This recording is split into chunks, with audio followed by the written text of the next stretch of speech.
снова здравствуйте. Мы продолжаем прямой эфир на Укр-Лайв ТВ. Александр Кочетков у нас в студии. Александр, здравствуйте. Добрый день. Давайте сразу в Америку отправимся, потому что там, ну, конечно, другого выхода нет, потому что Трамп удивил. Там, где дикие обезьяны, нет, на север. Я поняла, да. Может быть, вы и правы, да. Вернемся еще к этому. Трамп заявил о том, что Соединенные Штаты Америки создают новые средства массовой информации для вещания за рубеж, так как «Голос Америки» не справляется. И очень интересно, что «Голос Америки», «Свобода» и «Свободная Европа», финансируемые из госбюджета США, не справляются со своей работой, потому что американские власти рассматривают, поэтому американские власти рассматривают создание нового СМИ для вещания за рубеж, которое было бы, на секундочку, альтернативой новостной телекомпании CNN. Вот вы как журналист просто прокомментируйте, мне просто интересно знать. Да, отголоски вот той жесточайшей внутриполитической борьбы, которая там неожиданно развилась с приходом Трампа, достаточно шоуменского такого президента, все противоречия, которые там есть, обострились, все больше и больше стало напоминать шоу, похоже на нас, обострение между демократами, республиканцами, все такое прочее. CNN тяготеет к демократам, CNN, хотя она все время активно с самого начала сотрудничала с любой администрацией Соединенных Штатов. Там достаточно четкая позиция, если есть государственная позиция, даже CNN отклоняется, но в рамках определенного коридора. А что это тогда случилось с ними? Они тяготеют действительно к демократам. На будущих выборах, очевидно, будут поддерживать демократов. Эти упомянутые «Голос Америки» и «Свобода» и все тоже тяготеют определенным образом. Коллектив, все прочее, некая продемократической партии. Там есть традиция. Соответственно, Трампу нужно доносить свое, не сколько республиканской партии, а сколько свое, о своих успехах в мире, о своих позициях там, в той же Европе, каким-то образом пропагандировать, в надежде, что это вернется обратным образом к нему на выборах. Он хочет быть определенным победителем, заставил Европу платить за ее безопасность, заставил там Северную Корею отказаться от агрессивных выпадов в сторону Соединенных Штатов, заставил Украину согласиться с диктатом России и согласиться на мир за ее счет и так далее. Вот такой, ну, там порешал чего-то там в Сирии. Вообще, Владимир, прекрасный Владимир, который Путин, хороший, интересный лидер, и с ним надо дружить. Эту мысль надо доносить через что-то. CNN не будет эту мысль доносить, а ему хочется. Пойдем дальше. Скандал разворачивается, все больше затрагивая дипломатов, украинских участников и всего прочего. Вчера Шокин засветился в этом скандале, потому что сказали, что якобы у Джулиани есть информация о том, что Шокин говорил ему, что в белых перчатках нужно расследовать, предлагал ему это делать бывший посол Соединенных Штатов Америки в Украине. И Шокин дал эти показания Джулиани. Но теперь вчера Курт Волкер, который, кстати, ушел в отставку, и к этому мы еще вернемся, проблема ли это для Украины, выяснилось, что посол США в Европейском Союзе и Курт Волкер, тогдашний представитель США в Украине, готовили заявление для президента, мовою оригіналу, для президента Володимира Зеленського, яка б зобов'язала українську владу розслідувати справу родини Джо Байдена, політичного конкурента Дональда Трампа. І ідея цієї заяви полягала в тому, щоб зламати українську звичку за закритими дверима, обіцяти американцям розібратися у справах, а потім не дотримуватися своїх обіцянок. Отака цікава історія. Но к этому еще добавилось, что тоже CNN, не Fox News, тот же CNN, сказал, что Трамп, оказывается, в июне обсуждал Байдена и Си Цзиньпином. Вот как-то вот совершенно накатывает большой такой какой-то волной. Трамп рушит некие неписанные правила политической игры, в том числе и внутренние правила, что можно, что нельзя. В некотором смысле в Соединенных Штатах джентльменство какое-то там политическое существовало, ну хотя бы показное, там, под ковром, да, хотя бы показное, не делать там каких-то неприличных вещей, вести себя как джентльмены, да. Трамп эту традицию благополучно поломал, и сейчас пошла очень похожая на нашу схватку там бульдогов под ковром, игра без правил, то, чем занимается Россия, то, чем пытаемся заниматься мы, некая там традиция приличия, внешнего приличия дипломатического оставилось в Европе, но я тоже чувствую, что ненадолго. Значит, то, что делает он просто естественным, он не сдерживает своих естественных желаний. Вот ему хочется уничтожить, там, он знает, что есть какая-то информация, которая может уничтожить его главного конкурента. И он делает, чтобы уничтожить. Он не одергивает себя, говоря о том, что это нарушает демократические традиции, это не политический подход, это может быть трактовано как политическая коррупция. Тут очень важный вопрос. Наезжая на Украину, все, что угодно, требуя жестко, там, пугая, давя и все прочее, Трамп поступал бы в данном случае так, как принято в Соединенных Штатах. Мы сильные, и мы добиваемся, чего добиваемся? Справедливости, прозрачности, честности по отношению к кому угодно. К вашим там жуликам, типа Лазаренко, а тут, глядишь, и Порошенко. Мы добиваемся справедливости, они там Коломойский в той же когорте находится, расследуем, если они там какие-то доллары использовали, нашу валюту использовали для своего обогащения, отмывания денег, все. Мы добиваемся справедливости, расследуем по отношению к нашим американским гражданам, самым высокопоставленным. Давайте нам прозрачное расследование. Но если в обмен на это расследование будут обещания и исполнение обещаний каких-то преференций, либо, наоборот, каких-то не сделания чего-то обещанного к Украине, вот тут уже возникает факт политической коррупции. И дай Бог, чтобы Зеленский сообразил, что если он надеется на какую-то помощь в ответ на расследование там, по Байдену и по всему остальному, то он, наоборот, не получит этой помощи. Он получит эту помощь, потому что иначе уже полностью получается, так сказать, вся совокупность действий для обвинения в политической коррупции и, соответственно, там, углубления процедуры импичмента. Потому что если наехали, потребовали, получили, ничего не давая взамен, это нормально, это демократическая практика Соединенных Штатов, позиция сильная, то, что я сказал. А если потребовали и дали что-то взамен, подкуп, коррупция, ни в коем случае на это идти нельзя. Что касается этого расследования, да оно давно идет. Нашей власти надо разобраться вообще, бумаги посмотреть, Рябошапка, посмотреть собственные бумаги в собственной генеральной прокуратуре, да, и с этими бумагами прийти к Зеленскому. Идет давно расследование по Курченко, где фигурирует Буризма, в которой там младший Байден, Хантер Байден, один из там членов наблюдательного совета за сумасшедшие деньги. И курченковская структура покупала перевалку херсонскую, нефтеперевалку, которая принадлежала на тот момент Буризме, Злачевского.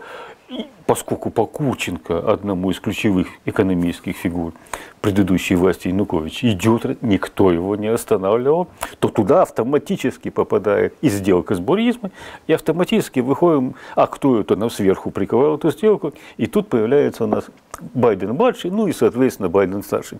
Про это никто не знает толком, и почему-то об этом молчат. Идет расследование, и вот надо действовать очень четко, все по закону.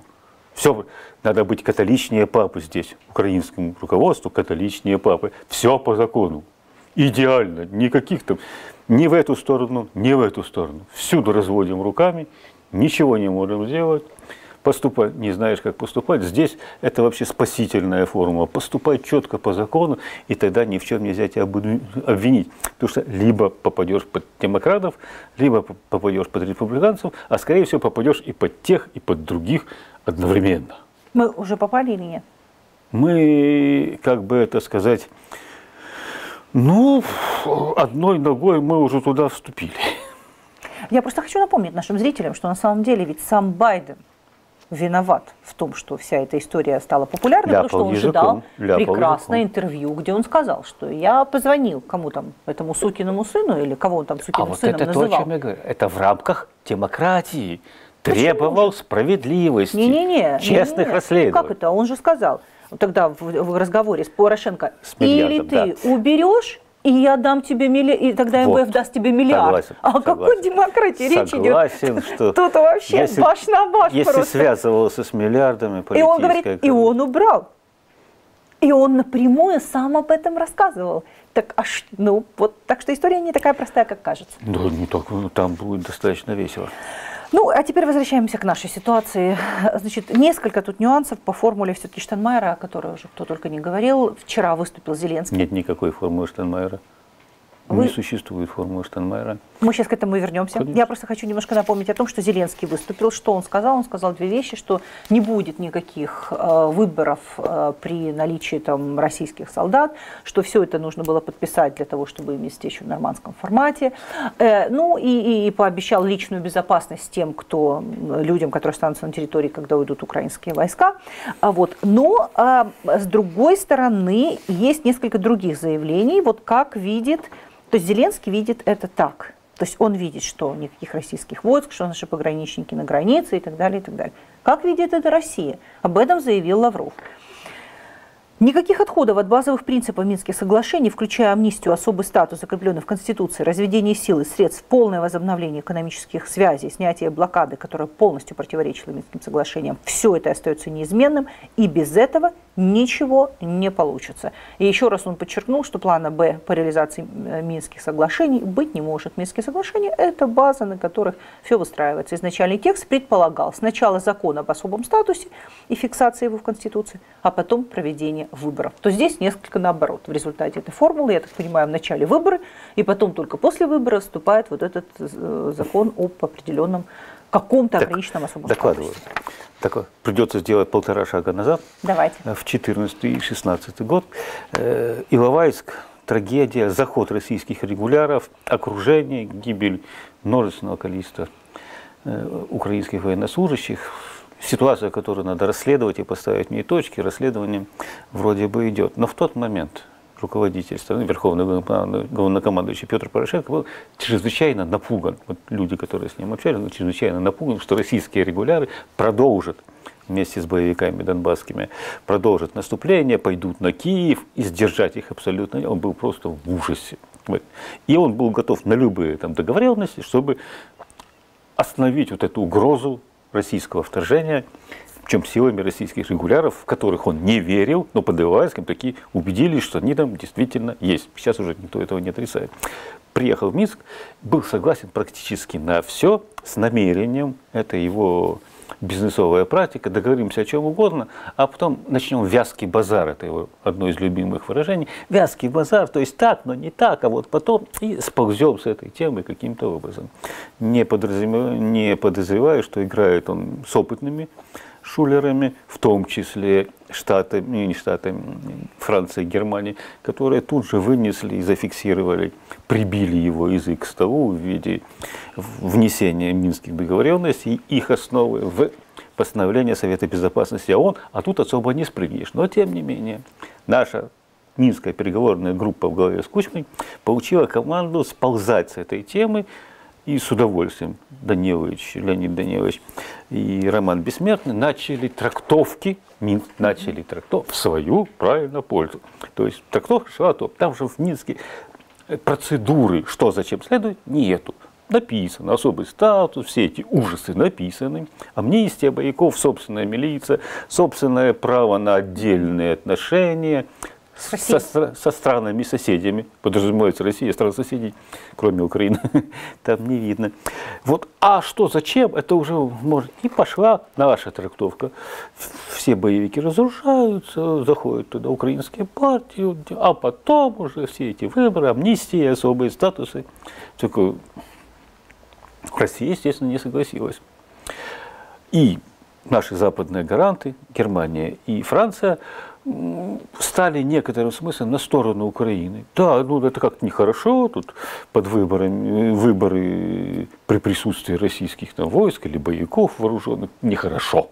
А давайте вы, Россия, пойдете на определенный компромисс. И Россия, этим делом активно занимался Владислав Сурков, подумала и предложила компромисс. А именно, компромисс заключается в том, что оставляем все, как у нас написано в Минске, но запускаем процесс по тому, когда ОБСЕ признает выборы демократическими, памятуя о том, что ОБСЕ – это структура, в которой сейчас там 25 людей, ориентированных на Россию, и в этой миссии, которая находится. Там серьезнейшее влияние России в ОБСЕ, которое группа контактная, которая занимается украинскими вопросами, присутствует. В результате этого ОБСЕ категорически не замечало там колонн бронетехники, которые приходили на нашу территорию, категорически не замечало там артиллерийских обстрелов, множественные орудий, десятки орудий стреляют с той стороны на нашу территорию. Южный котел, так называют, спутники, все это видят, ОБСЕ не видит. Ну и много очень вещей ОБСЕ оказалось неспособными видеть. Например, то, что ее там не пускают в определенные там территории в районе линии фронта. Вот она не видит никаких угроз демократии. Угрозу демократии это ОБСЕ сумела увидеть, потому что наши там ветераны войны на Донбассе перекрыли где-то во Львовской области какой-то уголь, который вроде бы идет с Донецкой, с оккупированных территорий. Вот тут ОБСЕ угрозу демократии и миру на Донбассе увидел, прилетела, прискакала через всю Украину, чтобы разруливать ситуацию с углем в Львовской области. То есть суть в чем, что Россия прекрасно понимает, что под ее давлением это ОБСЕ признает демократическими любые выборы, где буквально там возле колонок, возле кабин расстреливать там будут людей, которые неправильно голосуют. ОБСЕ согласится. Если будет такое, если Европа очень хочет закрыть этот вопрос, ОБСЕ согласится с чем угодно. Если она не видела колонн бронетехники и обстрелов, то она согласится с чем угодно. Поэтому предложили некую компромисс. Мы запускаем не вперед все эти выборы и особые, а там, разоружение, а вот одновременно. ОБСЕ признает, и тогда мы типа начинаем сворачивать, демилитаризировать всю эту ситуацию, типа уходим, выводим технику и все такое. После выборов? Да, одновременно. Ну, ОБСЕ признала, и мы начинаем... Но ОБСЕ это должно признать уже после выборов? Да. Ну, то есть вот. И поскольку это то же самое, что в Минске, только вид сбоку, но Россия это называет компромиссом, и чтобы это не выглядело, если Минск выглядит ползучей капитуляцией, то вот эта формула, которую предложили, она уже явной капитуляцией выглядит, и чтобы тому же Порошенко было не так неловко ее, так сказать, поддерживать, попросили Германию озвучить эту формулу, разработанную в Кремле, существующую до сих пор в письменном виде только на русском языке. Насколько мне известно, Штайнмайер не владеет русским языком, чтобы написать на страницу текст российского, на там, приличном российском русском языке написать эту формулу, просто он ее как бы озвучил. Существует она оттуда. Это подслащивание дипломатической горькой пилюли для украинской тогдашней власти, чтобы ей было легче признать такой подход. И дальше Россия никуда с этого не сдвинется. У России эти линии красно есть, то есть они добиваются особого статуса, выбора, русского языка, особых отношений, все эти пироги, и обещают после этого уйти, и никуда они не уйдут. С какой стати? Собственно, с какой стати? Я вполне предполагаю, что уже законно избранная местная власть с правом самостоятельных переговоров с соседями обратиться к России с просьбой задержаться во имя мира и стабильности. Мы знаем много точек, в которые Россия, не Советский Союз, зашла своим оружием, да, вооружением, войсками и боевой техникой. Ну, Приднестровье, там, Азербайджан, Армения, Грузия и все такое. Нет ни одного случая, чтобы она вышла. Ни одного. Вот с какой стати она будет выходить из Украины, которая ей нужна не символически, которую она считает не просто важной, а сакральной частью своей там, империи, которую она возрождает. Братским народом назвал украинцев снова Владимир Путин. Да. Братья просто. Братья. И братьев этих надо задушить как можно быстрее, потому что они являются собой, ну славяне ж, правда, ну очень похожи, очень друг друга понимаем, близкий менталитет, но мы являем живыми примерами ужасных для России вещей. Мы являем пример возможности сменять власть так или иначе, на выборах, на любом уровне, там, от руководителя райрады до президента мы способны менять на выборах. Для России это ужас какой-то, недопустимая вещь. А мы демонстрируем, что возможно. Не хочет руководитель уходить, правитель уходить на демократических выборах, украинцы способны его кышнуть не демократически, но таки добиться своего. Еще страшнее, чем честные, прозрачные, эффективные выборы. То есть не только интегрировать в Россию каким-то образом, на экономическом, прочем, лишить внешнеэкономической и политической самостоятельности, но задушить вот эти все нехорошие для России примеры. После Зеленского там молодежь встрепенула. О, оказывается, так можно. Кажется, можно побузить в интернете и в результате поменять действующего президента, не пустить его там на очередной срок. О, как интересно. Вот они должны это задушить. Ни в коем случае они от нас не отстанут и никуда не уйдут. И до тех пор, пока мы не станем настолько сильными, экономически, политически, ценными для мира, ценными, интересными, чтобы они действительно начали за нас вписываться, но и мы были такими, которые способны за себя постоять, да, то есть эффективная оборона и прочая промышленность, экономика, демократия и все прочее, вот тогда да. Но давайте вернемся все-таки. Да, это понятно, что и Порошенко был инициатором первого Минска, и второго Минска, и принятия закона об особом статусе, который вот не совсем даже так. Вот первый Минск делали военные, а Порошенко дал команду ее отменить. Я хотел бы, чтобы это тоже попало в расследование. Были заключены договоренности нашими военными. Об этом говорил, кстати, Юрий Думанский. На тот момент один из руководителей генерального штаба, он непосредственно этим занимался. Было с руководством боевиков, тогда еще Захарченко, это был Плотницкий, полностью договорен, остановлены боевые действия. Началось разведение войск, Минск-1, военными занимаясь. После этого Думанский говорил, повторяю, просто он получил команду от Муженко со ссылкой на политическое руководство страны, что вы забежали слишком далеко, отменяем все это дело.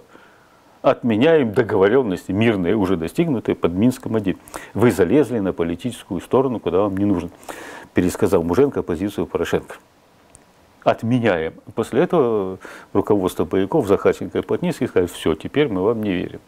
Вот мы вот раз договорились, да, и вы это дело взяли, откатили назад, и больше мы с вами никогда доверять не будем. Точка. Продолжаем дальше. Потом понятно, что при Порошенко был принят закон об особом статусе, потом он продлялся, один раз он на год был принят, там погибли люди под Верховной Радой, потом он на 3 года был продлен, и вот сейчас он должен закончиться в декабре. Он, конечно, проголосован, но так и не вступил в силу.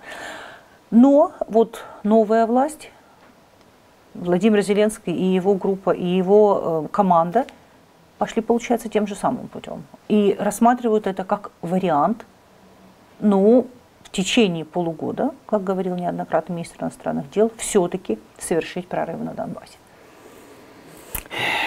Не знаю почему, но главными целями на первый, по крайней мере, период своего президентства, на первые 2 года, Зеленский поставил, значит, достижение почти любым путем, но активное достижение мира на Донбассе и запуск рынка сельхозземли. Почему он, ну и, соответственно, с этим согласилось его ближайшее окружение, выбрал 2 наиболее контроверсийные темы для украинского общества, которое просто выводит это общество из равновесия, я не могу себе представить. Если бы он там главным темой поставил справедливое расследование наказания там жуликов из предыдущей власти, или там уменьшение тарифов грабительских совершенно, там повышение уровня жизни реального, ну, куча есть реформ, очень важных, которые общество на ура приветствовало. Да просто в восторге бы ходили бы демонстрациями в поддержку Зеленского и его окружения. Нет, почему-то они выбрали 2 ужасно сложные, ужасно контроверсийные, ужасно провокационные темы с кучей наслоений. При этом к земле Украина не готова, и к миру, который быстрый, Украина не готова, это невозможно, потому что между нами пролегла большая кровь, 5 лет, большая кровь, 5 лет страшной пропаганды, и то, что там Путин пошутил, потроллил всех, что не надо выставлять Украину в неправильном свете, это издевательство. Сейчас откатить это. Он сказал прекрасную вещь, он сказал, что каналы-то в России независимые. То уж но он не знает, но если вдруг они плохо отзываются, то нельзя отзываться о братском украинском народе, плохо. Независимый. Вот Петр Порошенко тоже понятия не представляю, кто руководит 5 каналом и прямым. Бог его знает, такие независимые, такие ну так любят, что невозможно удержать. Также эти каналы независимые, так любят в Кремль бегать на каждый день на совещание идеологическое, что прямо с ума сходишь от этой независимости. Ну просто стоят под дверью, невозможно выгнать. Приходится им рассказывать, о чем вещать, о чего не вещать. Бог с ним. Я просто помню воспоминания Дугина, идеолога, как он приходил на телевидение после совещания с Сурковым и говорил, так, Ну-ка покажите вашу подводку диктовскую. Вот там украинские националисты совершили... Не, говорит, вы что, говорит, пишите. Украинские фашисты. Говорит, на меня смотрят, как на сумасшедшего. Пишите, пишите. Отказываются. Эти ведущие телевидения отказываются в ужасе. Я, говорит, поднимаю трубу с руководства кремлевское. Сурков звонит, там, условно говоря, что раз сходит. И тогда уже ведущие исправляют проекты, пишут на это. Два раза пишут фашисты. Да, и смотрят на меня, как на пророка, явившегося с небес, способного полностью изменить, все поменять, отменить закон тяготения, поменять законы физики. Как Дугин себя любит. Правда? Да, но это правда, это так и было. Это так и было, потому что об этом рассказывали и российские телеведущие. Не в этом, возвращаемся к нашим баранам. Значит, намерение. Я не знаю, наивность вот эта вот бестолковая, намерение встретиться с лидерами в рамках нормандского формата, уважаемые люди, Меркель, там, Макрон, вот он путь, и все им объяснить. И они поступят по справедливости, и все решат. Но наивность это переходящая в бестолковость, я вам честно говорю. Ну так не бывает. Не так устроен этот мир. Вся дипломатия заключается в том, что это узаконенный, легализованный способ обманывать, достигая своей цели. Вся проза об мировой дипломатии. Да, это лицензия на безудержное вранье, освященное интересами своей державы. Чуркин Виталий, покойный, который там в ООН, он начинал врать про то, что Советский Союз не сбивал южнокорейский Боинг, и продолжал врать там про то, что Россия не сбивала малазийский Боинг МШ-17, и что Россия, и все так далее. Его, когда он умер, безудержного лжеца, после этого высказывались многие американцы, британцы, все, потому что он был хорошим дипломатом, он был молодцом. Да, это правда, я читала об этом много. Вот это, они же его впрямую на совещаниях, на заседаниях называли лжецом, откровенным. Но они говорят, да, вот он служил своей стране. Так вот, все, что происходит в нормандском и прочем формате, это достижение России, Штатами, Германией, Францией своих интересов. И достижение своих интересов за счет слабого. Слабым в этой ситуации выступаем мы. Если человек, обыкновенный гражданин, сам не шулер и не милиционер, садится играть за стол с шулерами, он уже проиграл. В геополитике то же самое, там нет правил. Все правила, которые как бы есть, это правила, за счет чего сильный может внешне прилично выигрывать у слабого, продавить. То есть все правила геополитики нацелены на то, что сильный получил свое за счет слабого, но это выглядело пристойно, цивилизованно, культурно, и этим можно было гордиться, и об этом можно, как о Чуркине, говорить, что он молодец, он верно служил интересам своей родины. Вот что там происходит. Почему Владимир Александрович считает, что он их как-то там, я не знаю, просветит, расчувствует, призовет гумор? Да никогда. Его будут склонять к тому, что то, что мы тебе предлагаем, это как раз то, что вам и нужно. Вот это эти боевики, эти выборы, это легализация, это амнистия, это то, что вам, это демократический путь решения. А то, что взорвет вашу страну, то, что у вас начнется распад, то, что Галичина начнет требовать такого же особого статуса, и Одесса тоже, то, что боевики тут будут штурмовать Верховную Раду администрации, но это ваши проблемы. Ну, у вас же 73%, ну, там как-нибудь разберешься. Да не разберешься, да и бог с тобой. Мало ли там выберут кого-то. Да какая разница, кто тут на подмандатной территории, кто у нас тут соглашается на то, что нам выгодно. Успешность. Я не знаю, зачем ему хочется, но ему хочется попасть на эти переговоры, вместо того, чтобы наоборот там запереться. Вот он не очень любит выходить протестующим, да? Вот ему точно так же надо не любить общаться с этими лидерами, потому что ничего хорошего для Украины там не будет. Все за счет слабых. А мы слабы. Займись тем, чтобы сделать нас сильными, тогда твоя позиция будет услышана. А за счет чего нас делает сильными, если не будет западной поддержки, за счет мы станем сильными? За счет внутренних государственных Да, наша займов? западная, вот и 15 ярдов европейской помощи. Вы их видели? Кто их видел? Да, они. Я думаю, что мы их уже не увидим. Да, мы их не увидим, да потому что они потрачены в том числе на украинских грантоедов, европейских экспертов, европейские программы, замкнутый круг. Они там помогают, тратят на себя и на тех, которых они прикупили здесь. Никакого отношения к нашим проблемам эта помощь не имеет. МВФ вкладывает. Куда идут эти деньги? На возвращение предыдущих кредитов МВФ. Замкнутый цикл. Итак, мы берем деньги, чтобы рассчитаться. Да никуда эти деньги не идут на помощь Украине. Боже упаси, не так все это работает. То есть это все работает прямо наоборот. Хочешь укреплять свою страну, отодвинул. Пускай посмотрит, отличный сериал. У Зеленского нужно посмотреть сериал «Слуга народа». Там очень сильная, интересная там позиция. Ну, конечно, утрировано, но интересная позиция. Что надо работать самостоятельно, а не с МВФ. Что надо опираться на свой народ. Ну, там внешняя политика слабо как-то прослеживается недавно. Ну, с МВФ там хорошо. Только с МВФ. Вот мне понравилось, кстати, с МВФ там неплохо. Надо будет посмотреть. Так вот. Можно усиливать свою. Ты собираешься заниматься торговлей земли, ты говоришь про 20 миллиарда долларов, которые. Куда вы их направите? Пройдите, да?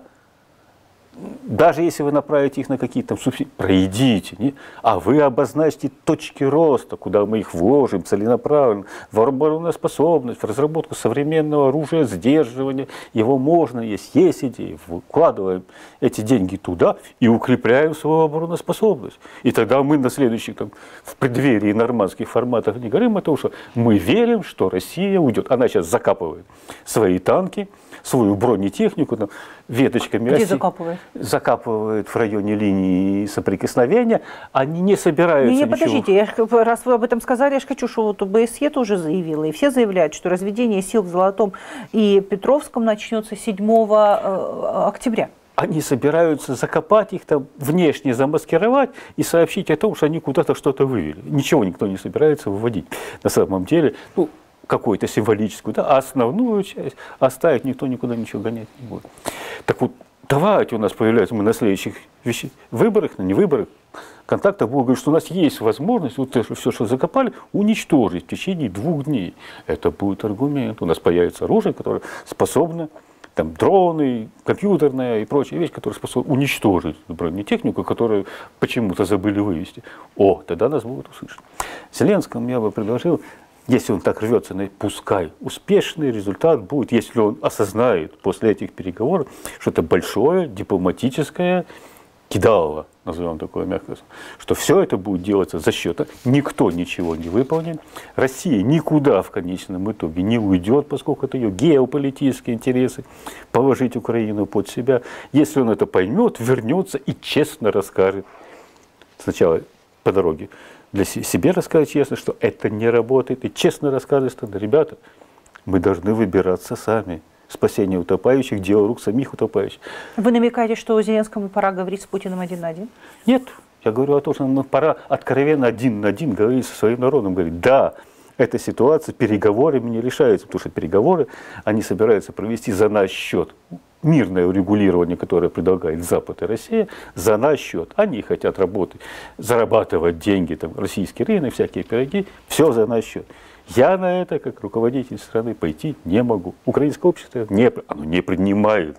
Ползучую, явную, какую угодно, не принимает капитуляцию. Русскоязычная, украиноязычная, пропорошенковская, прозелень не принимает. Серьезной частью своего общества активность не принимает. Мы еще помним очереди в военкоматах. Это было удивительная вещь. Не только дезертиры, были еще очереди в военкоматах. Вот эти люди не принимают неприемлемую капитуляцию. Так вот, если он вернется и обозначит за свой счет, возводим реальную линию, там, укрепрайон на этой территории, что да, его очень цепляет, что гибнут украинские бойцы, возводим такую линию укрепления, современную, которую невозможно, потому что наши бойцы не гибли от этих артиллерийских, минометных обстрелов. И дальше сооружаем, начинаем заниматься своей военной промышленностью, своей оборонкой, отвечая на каждый там выстрел десятикратно, стократно, тысячекратно, отвечая на ту сторону, чтобы они даже пукнуть, я извиняюсь, в нашу сторону боялись, потому что прилетит отсюда столько много и такого, что никого там не осталось. Вот это будет, и тогда через 5-10 лет будем разбираться. При этом массированная пропаганда, успехи Украины, реальные успехи, доносимые туда и вытягивание с той стороны всего живого, дышащего, как кого там еще можно вытянуть. Да, там гуманитарные вещи, пенсии, все прочее платим, но чтобы они там в бинокль посмотрели на нашу территорию и видели Лас-Вегас, и видели Арабские Эмираты. Вот тогда да. Ну, Александр, до Лас-Вегаса очень далеко, и до Арабских Эмиратов, к сожалению. Начинать тоже. надо сейчас. Но до того, как Владимир Зеленский поедет на нормандскую встречу, войска будут отведены. По крайней мере, сейчас так это выглядит. И поскольку 7 числа Наши войска, да. Наши войска, да. У нас есть план у генерального штаба, он разработан, есть позиции дислокации, куда они легко смогут куда отойти. Перемещают. Все, у нас есть такой план. То есть мы свои войска отведем. Это один момент. Теперь второй момент. Те протесты, которые происходят под окнами администрации президента, и вот в частности... Пока нет никаких протестов. Ну вот те протесты, о которых там... Пока так сказать. Вот мы сейчас к этому еще вернемся. Забавкой. И вот еще интересное заявление сегодня появилось, что облсовет Ивано-Франковска выступил против реализации формулы Штайнмайера, обратился к президенту, что значит, он призывает не допустить предоставления особого статуса оккупированным территориям, проводить выборы только после полной деоккупации указанных территорий и так далее. То есть это проголосовал за это облсовет. Это для вас вот ласточка или это ничего? Вот как вы расцениваете, что происходит? Потому что вчера-то Зеленский сказал и заявление, потому что это что же своего рода протест? Нет. А что это такое? О, это интересная вещь. Ивано-Франковский облсовет заявил о том, что он не хочет получать особый статус, его устраивает нынешнее положение. Все, которые промолчали, готовятся после объявления особого статуса Донбасса тут же заявлять о своем. Львовский, Закарпатский, все остальные облсоветы, которые промолчали, готовятся объявить о желании своего такого же точно особого статуса, поэтому сейчас молчат, не возражают против формулы Штайнмайера. Ничего себе, какой-то... Они готовы выступить в поддержку, они молчат, нас это устраивает, мы тоже хотим себе такое, поэтому и молчат. Зачем люди будут выступать против потенциально, возможно, своего особого статуса, свои внешнеэкономические связи со всем миром, свой там язык, своя культура, своя независимость от проклятого центра Киева? Да, конечно, за. Какая Украина? Никакой Украины. Никакой Украины. Там где-то в селе под Полтавой. На Дикань, на хуторе близ Дикань, вот там Полтава. Вот такой, в рамках этой Диканьки и останется. А всюду будет окружающий особый статус. И даже федерализация это дело не спасет. Вот Ивано-Франковский, да, вот они сказали, у нас тут особо границ ни с кем нету, нам торговать не с кем, особый статус нам не нужен. А те, которые помалкивают, прикидывают, я утрирую, конечно, но прикидывают, а почему бы этим не воспользоваться? Особенно если тут начнут... То есть вы предупреждаете сейчас особенно президента и его команду? Если тут начнут заниматься капитуляцией ползучей, то лучше мы нафиг с особым статусом отправимся куда-то в более близкие экономические отношения с Польшей, Венгрией, Румынией, с кем угодно, только не с этими капитулянтами. Вот так это надо понять. Что касается протестов, пока это не протесты, пока это, так сказать, вспышки недовольства обиженных представителей прежней власти, инспирируемые руководителями прежней власти, кольцо вокруг которых сжимается. Вы о Порошенко говорите? Да, в том числе. Вот Луценко поехал учить язык тоже по этой причине или просто потому, что любит английский язык? Нет, он английский язык учил еще в период своего пребывания на должности министра внутренних дел. Он начинает учить язык, когда это может быть нужно. В данном случае он реально... Редкий случай, когда Юра сказал то, что есть на самом деле. Он реально хочет давать показания. Он реально надеется, он был абсолютно убежден, что Трамп-Джулиани отстоят его на позиции. Что он сохранит свою позицию генпрокурора? Конечно, отстоят. То есть с Зеленским у него дружеские прекрасные отношения. Давление США – это главное. Две вещи, которые воспринимают в нынешнем офисе президента. Давление США и протестные акции. Реальные такие серьезные протестные акции, вот эти две вещи, на которые они реагируют, на все остальное нет. Зная об этом, он полагал, что давление со стороны Трампа и сговор, так сказать, с окружением Трампа, работа в сторону против Байдена, в данном случае поможет ему остаться. Поскольку этого не получилось, но он чувствует к себе интерес, он пытается этот интерес международно использовать. То есть, если он туда зайдет и даст какие-то показания, то тут же можно после этого говорить, что вот его деятельность и самостоятельные позиции в защиту демократии во всем мире недовольно украинское руководство, ему тут угрожает репрессии, опасности и все прочее. Не обязательно возвращаться к Гонтареву номер 2 с целыми ногами. Разве что. Вот его простая и понятная. Он вышел на большой уровень, пообщался с большими дядями и посчитал, что это можно использовать в своих интересах. Язык тут, чтобы продолжать общаться с большими дядями, как раз крайне необходим. Совершенно понятно. Извините, я вас сбила, да. Что касается этих протестов, вот обиженные люди, там есть большое количество обиженных, которые там были прикормлены, там, условные Бирюковы, при Министерстве обороны, какие-то дела, там они волонтерили, имея огород. Огород — это у нас называется сектор, где можно зарабатывать часть денег, откидывая на какие-то важные вещи. Вот на волонтерство, на пропаганду, но большая эта часть шла в карман. И прекрасно, вот их от этой кормушки естественным образом отодвинули. Вот они довольны, они готовы протестовать, они с самого начала собирались протестовать. Но это ерунда. То, что там несколько тысяч соберется, даже собор Зеленский вокруг своей администрации, офиса президента ставить не станут, вот пока вот такое количество. Но когда пойдет реализация формулы Штайнмайера, главное... Вот отведение войск, это реализация или нет?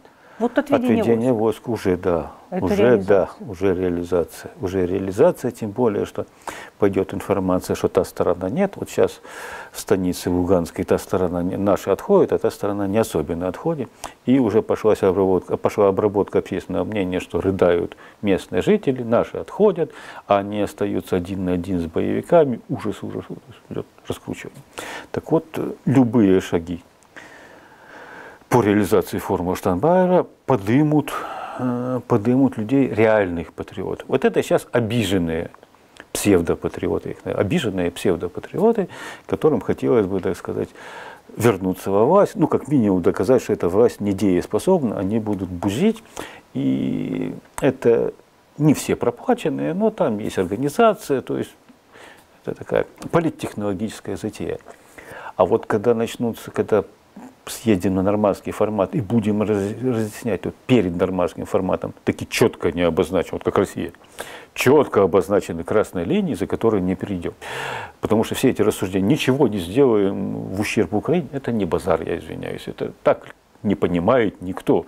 Что именно? Вот я предлагаю один вопрос поставьте там перед этим нормандским форматом, а именно, не вывод вооружений, не вывод этих войск, там, не контроль за границей, все это несерьезно.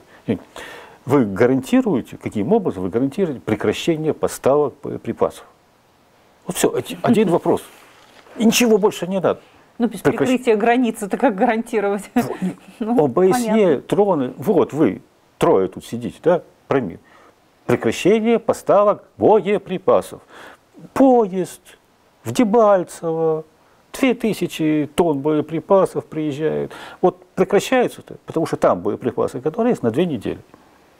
Вот если прекратить поставки боеприпасов, и, не дай бог, начнутся более-менее активные действия, независимые, непобедимые Донецкая и Луганская республика сдуются ровно через 2 недели. Их не будет.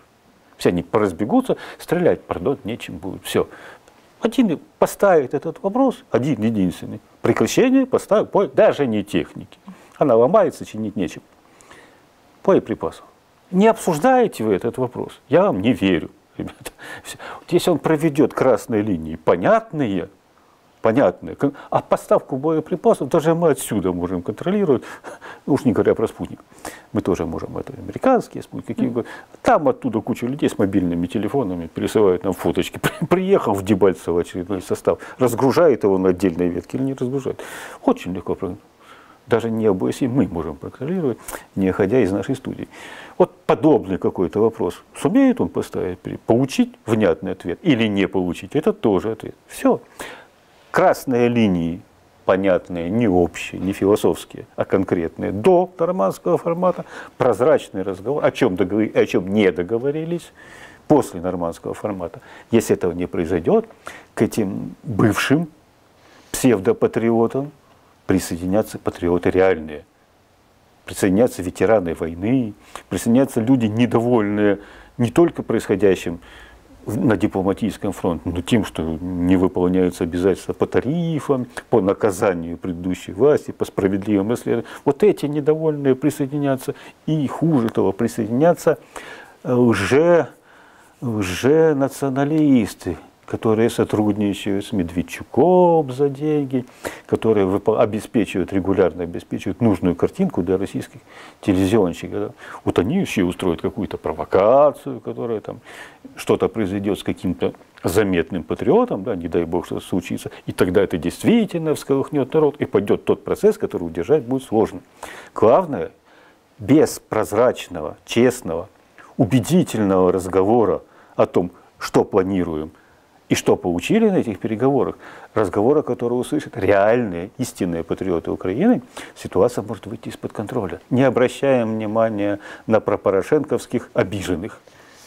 Контролируем силовиками лженационалистов, которые работают на нашего врага за деньги нашего врага. Но доверительно и убедительно общаемся с патриотами искренними. И не один только Зеленский. И не только в виде торопливо склеенных видеоклипов. Вот все вот эти вот слуги народа, все эти дипломатические объясняете, не раскрывайте секретов дипломатических ходов, объясняете красные линии понятным языком и объясняете, что не складывается или складывается на этих переговорах. Я в ужасе.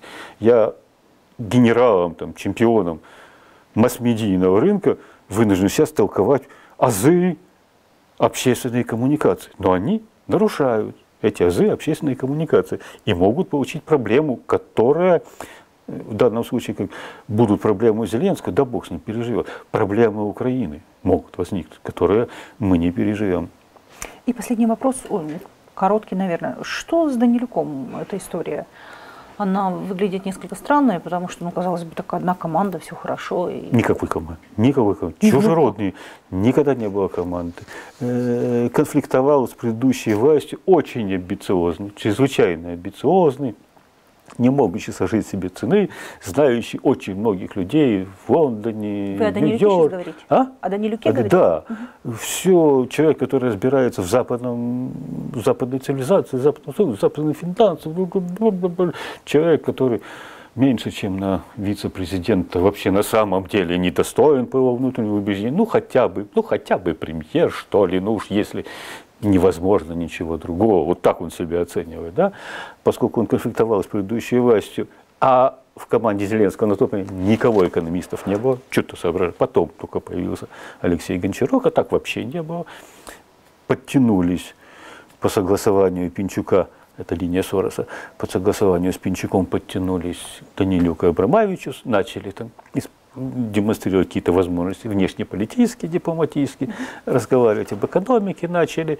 Но окружение Зеленского, его команда очень быстро убедились, что Данилюк – это артист разговорного жанра. А там хватает артистов разговорного жанра, высокопрофессиональных. То есть рассказывать там умеют чрезвычайно артистично и грамотно очень многие. Жесткая конкуренция, да? И он просто не пришелся ко двору. Но поскольку он с самого начала примкнул, и опять-таки у него такие какие-то концы есть, нельзя было просто выкинуть его совершенно. Ему отправили в почетную ссылку СНБО. Вот это у нас ссылка. А главное, что, скажем, был Горбулин, он был востребован, был Турчинов, он был востребован. Человек определяет это место. Вот Данилюк не сумел ничего предложить такого, чтобы оказаться востребованным. Не близость к телу – главная валюта высокопоставленного чиновника. Заинтересованность руководителя в тебе. И это обеспечивает близость тела. Ты получаешь задание, ты его выполняешь, ты отчитываешься, ты получаешь новое задание или уточнение предыдущего, ты с ним на постоянном контакте, отчитываешься, выполнено, ты можешь задать свой вопрос, делать свое предложение, интересующее уже тебя. Вот она влиятельность. Ты можешь там подбросить информацию, сказать гадость про кого-то, вот оно влияние. Понимаете? Вот Данилюк не сумел вписаться в эту систему, он не стал полезным. У него начались конфликты, он же амбициозный, конфликты с Богданом, его не пускают президент, он что-то хочет сказать, у президента нет на него времени, а Богдан в своем стиле говорит так, и далее непечатно. Все, он просто отторгнут был этой системой, никому не нужен, и то, что произошло, это фиксация его ненужности в этой системе. Ну подождите, он же не просто ушел, он ушел и сделал интервью, по крайней мере, я читала вот интервью, там ремарки из его интервью для BBC, где он сказал, что украинцам пора волноваться о своей финансовой системе. Он заговорил о том, что вот он уходит, потому что он не согласен, что появилась вероятность возвращения привата Коломойскому. Потому что он же не просто ушел, он ушел. А он обидчивый у нас.